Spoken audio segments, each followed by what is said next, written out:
patakaran sa pagdadala at pagsusuot ng ginto at alahas papuntang Pilipinas. Ayon sa Bureau of Customs, may malinaw na regulasyon para sa mga pasaherong bumabalik sa Pilipinas kaugnay sa pagdadala ng ginto at alahas.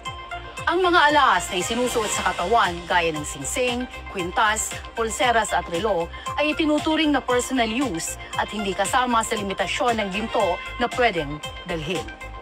Kung ang bilang ng alahas ay katanggap-tanggap para sa personal use, karaniwang walang problema sa customs.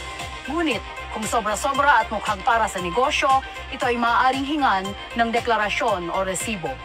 Kung wala kang resibo, pwede pa rin ipakita sa customs officer na ito ay para sa personal use. Ang officer ay titingnan ng dami, uri at kung paano isinusuot ang alahas.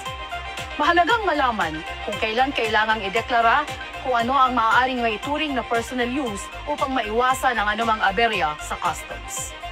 Ang mga pasaherong may dalang ginto at alahas na may kabuuang halaga dalampas sa 10,000 pesos ay kinakailangang ideklara sa Bureau of Customs gamit ang Customs Baggage Declaration Form. Ang mga dineklarang alahas ay maaaring sumailalim sa inspeksyon upang matukoy ang halaga at authenticity. Ang Filipino citizens ay pwedeng magdala ng personal effects at household goods hanggang 150,000 pesos sa loob ng isang taon nang walang buwis, habang ang labis na halaga ay maaaring patawan ng duty o surcharge.